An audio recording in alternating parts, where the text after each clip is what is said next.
Hello नमस्कार विद्यार्थियों, स्वागत है आपका एक बार फिर से अरावली पाठशाला की ऑनलाइन क्लासेस में। तो कैसे हो आप सब लोग? उम्मीद करते हैं आप सब लोग बढ़िया होंगे, स्वस्थ होंगे। तो आज हम अपनी क्लास में लेके आएंगे बच्चों, प्रश्नावली अपनी चल रही है प्रश्नावली 5.1, जिसमें चैप्टर का नाम है अपना वर्गवार वर्गमूल। पहली बार वीडियो देख रहे हो अगर आप, तो प्लेलिस्ट में जाकर आगे वाला वीडियो जरूर देखिएगा ताकि ये वाली प्रश्नावली आपको अच्छे से समझ में आ सके, और चैनल को सब्सक्राइब भी जरूर कीजिएगा क्योंकि इस चैनल पर आपको पूरा कोर्स अवेलेबल होगा। तो बच्चों, हमने पहली बार हमारी जो वीडियो थी उसमें हमने 3 सवाल यहाँ तक कंप्लीट कर लिया बच्चों। अगर आप इस वीडियो को आप अगर दोबारा देख रहे हो, पहला वाला वीडियो देख के आए हो, तो हमने हमारी लास्ट वाली क्लास में यहाँ तक तो सवाल कंप्लीट कर लिए थे। अगर पहली बार आए हुए हो तो चैनल पर जाके प्लेलिस्ट में जाकर आगे वाली वीडियो जरूर देखें बच्चों। तो आज हम 3 करेंगे, तीसरा सवाल कर दिया, तो आज हम अपना करेंगे सवाल नंबर 4। चौथा सवाल हम किस प्रकार से करेंगे वो बच्चों देखिए। देखिए यहाँ पर हमें क्या दे रखा है, यहाँ पर हमारे पास है बच्चों 11 का स्क्वायर 121 दे रखा है। मतलब इसके बीच में देखिए बच्चों, इसके भी पैटर्न आप देखिए, इस पैटर्न में क्या होता है, ये एक एक है, मतलब एक एक है, तो इसको 1 2 1 कर दिया, ठीक है ना। उसके बाद बच्चों देखिए 1 0 1 है, तो इसको क्या कर दिया, 1 0 2 0 1 कर दिया। मतलब पैटर्न फॉलो हो रहा है कि 2 1 के बीच में एक एक एक है, उनके बीच में 2 लगाना है। अगर 1 0 है तो 1 0 लगाना है, 2 0 है तो 2 0, 3 0 है तो 3 0 इनके बीच में लगाने हैं। तो यहाँ देखिए इनके बीच में 1 0 है तो एक बीच 0 कर दिया। यहाँ पर देखिए 0 है, यहाँ 2 आ गए। यहाँ बच्चों कितना है, यहाँ कितना है, 2 0 है, तो हमने दोनों के बीच में 2 0 कर दिए। यहाँ कितने हैं, 2 और 2 4 0, तो यहाँ हम क्या करेंगे बच्चों, 1 2 3 और 4 0 करेंगे। तो यहाँ पर कितने होंगे, 1 2 3 और 4 0 यहाँ पर भी हो जाएंगे, ठीक है ना। ये पैटर्न आएगा बच्चों, ठीक है। देखिए अगला पैटर्न देखिए, यहाँ पर कितने बच्चों, 2 4 6 0 है, तो यहाँ पर हम क्या करेंगे, 1 2 3 4 5 6। इसके बाद बच्चों क्या है, ऊपर 2 है, सब में 2 है, तो यहाँ 2 आएगा। फिर कितने आएंगे, 1 2 3 4 5 6, और लास्ट में कितना आ जाएगा, 1 आ जाएगा बच्चों, ठीक है ना। इस प्रकार से इस पैटर्न को फॉलो करते हुए इन सारणी को हमने पूरा किया, और ऐसे ही आपको करना है। आगे बढ़ते हैं, अपना अगला सवाल देखते हैं बच्चों। अगला सवाल क्या है, 5 सवाल, निम्न प्रतिरूप का अवलोकन कीजिए और रिक्त स्थान को भरिए। इस पैटर्न का अवलोकन करना है आपको, और वापस इसी प्रकार की जगह को आपको फिलअप करना है। यहाँ पर देखिए 11 का 121, फिर देखिए 2 बार, या इस प्रकार से आप देखिए 2 बार 1 है, तो हमने इसको संख्या को 2 तक लेके गए। इस पैटर्न में देखिए 1 2 और 3 बार, एक कितनी बार है, 3 बार, तो इसको हम 1 2 और 3 तक लेके गए पैटर्न को। यहाँ पर एक कितनी बार है, 1 2 3 और 4, तो हम पैटर्न को 4 तक लेके जाएंगे। क्या तक लेके जाएंगे बच्चों, 4 तक, ठीक है ना। 1 2 3 और 4 है, तो यहाँ करेंगे हम 1 0 2 0 3 0 4 0। फिर वापस नीचे की ओर बढ़ेंगे, 3 0 2 0, ठीक है ना, 2 0 और 1 यहाँ तक लेके आएंगे, ये हमारा बन गया। इसमें देखिए बच्चों, ये इसमें पैटर्न कहाँ तक है, 5 तक बढ़ा है, फिर 5 से वापस नीचे की तरफ गया है, तो हाईएस्ट कितना है, 5। यहाँ पर 4 थे तो 4 तक बढ़ाया, यहाँ पर 5 है, तो इसमें अभी कितने 1 आ जाएंगे बच्चों, 5 1 आ जाएंगे। तो यहाँ पर 1 0 1 2 3 4 और ये 5, 1 2 3 4 और 5, इस प्रकार का पैटर्न आपके बन जाएगा। आया समझ में? इस प्रकार से हमने ये वाला पैटर्न पैटर्न भी समझ के इसको सारणी को फिलअप कर दिया। समझ में आया अच्छे से? ठीक है, आगे बढ़े। अगला सवाल देखिए अपना, सवाल नंबर 6। छठा सवाल क्या है, दिए गए प्रतिरूप का अवलोकन उपयोग करते हुए लुप्त संख्याओं को प्राप्त करना है, लुप्त संख्याएं ज्ञात करना है। इसमें किस प्रकार का पैटर्न है, पैटर्न आप देखिए, इसमें पैटर्न दे रखा है मुझे, देखिए बच्चों 1 और 2 का मैं गुणा करूंगा तो मुझे प्राप्त होगा 2, ठीक है ना। इसी प्रकार से यहाँ पर 2 और 3 का गुणा कर दिया, यहाँ मिला मुझे 6। और अगली संख्या क्या है, इससे 2 है तो 2 से 1 प्लस करके लिखा हुआ है, क्या है बच्चों, यहाँ से 1 प्लस किया है, कितना किया, 1 प्लस किया है। यहाँ से यहाँ लिखेंगे तो 1 प्लस किया है, कितना प्लस किया बच्चों, 1, ठीक है ना। इस प्रकार का पैटर्न बन रहा है। 3 को 4 से किया 12, 12 में 1 प्लस किया 13, और 4 और 5 का गुणा किया बच्चों, तो कितना आ जाएगा यहाँ पर 30, 30 सॉरी 20, 4 और 5 का गुणा किया, 4 पंचे 20 आ जाएगा, और 20 और 1 1 कितना हो गया बच्चों, 21 हो गया, सही है।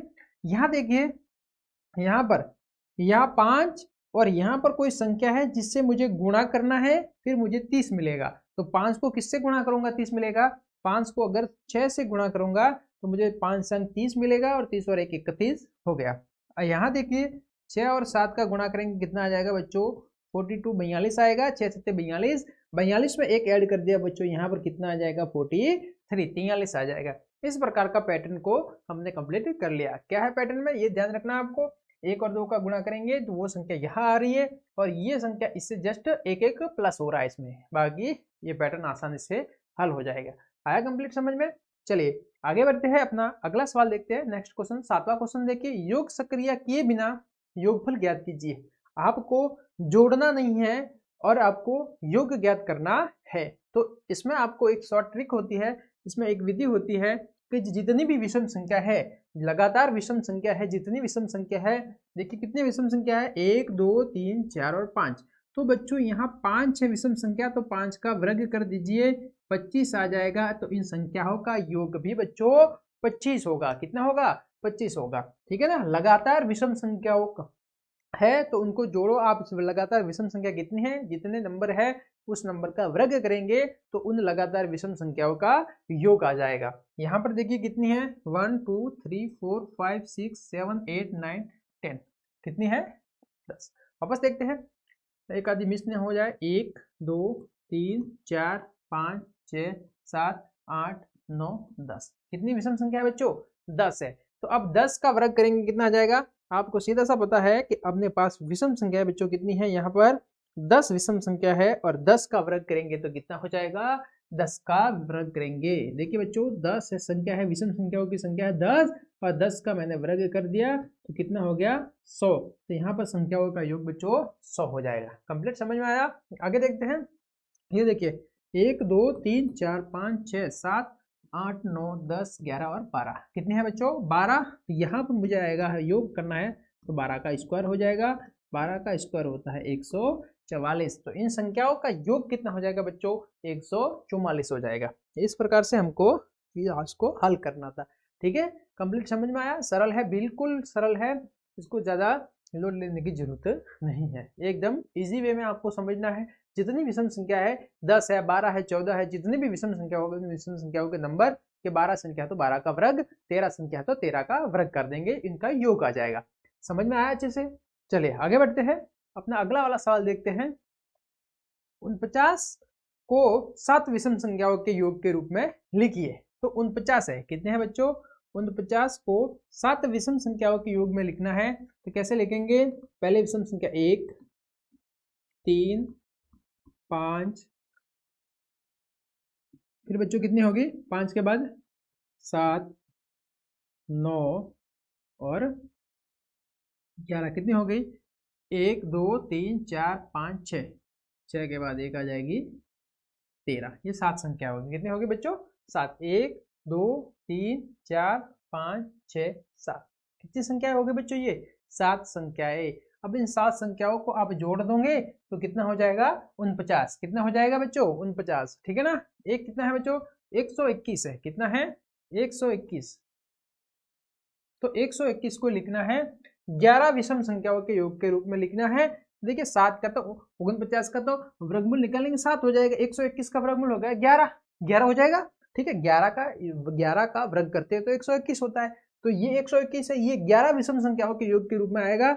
लगातार 11 संख्याएं लिख दीजिए आप, 5 7 9 11 13, ठीक है 7 हो गई, ये बच्चों 8, ये हो गई 9, ये हो गई 10 और ये हो गई 11।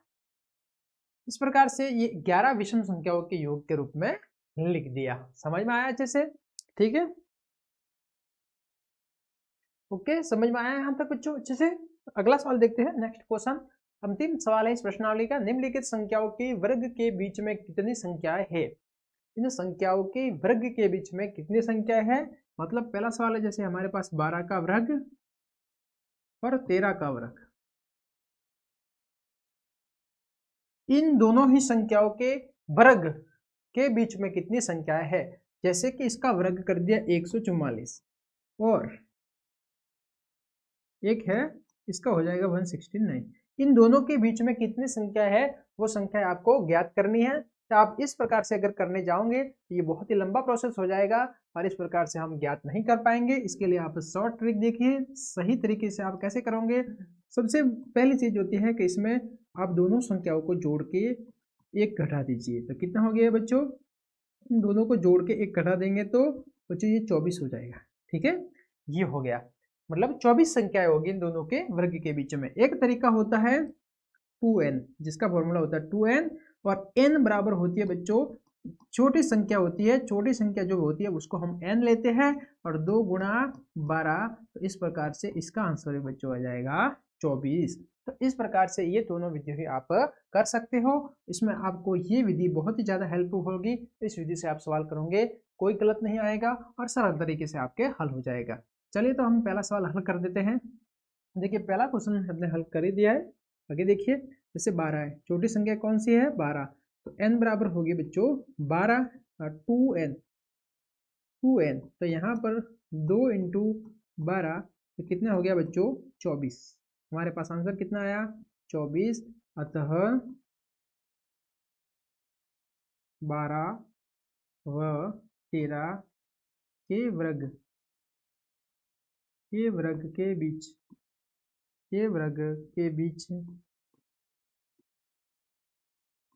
में 24 संख्याएं होगी। 24 संख्याएं होगी। कंप्लीट समझ में आया बच्चों? आगे बढ़ते हैं। अगला सवाल देखिए, इसका दूसरा सवाल देखिए।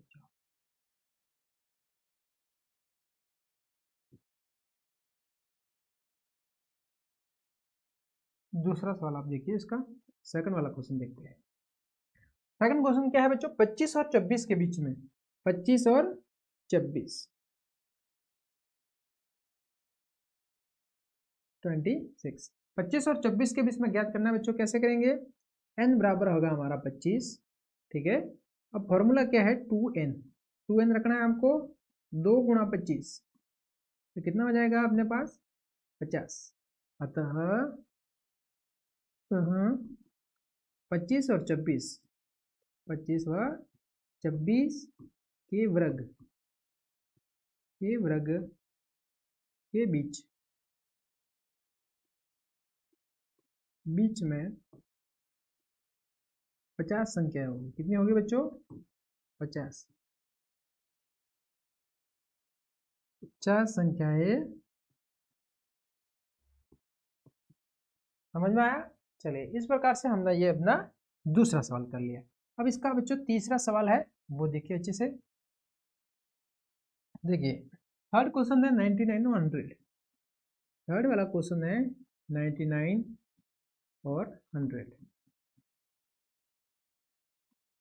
इसमें देखिए आप n बराबर कितना हो जाएगा बच्चों 99। यहाँ से फॉर्मूला है 2n, 2 गुणा 99, तो यहाँ से आ जाएगा 18 का 8, हासिल 1, 18 और 1 19, 198। ठीक है बच्चों। अतः 99 व 100 के वर्ग के बीच कितनी संख्या होगी 198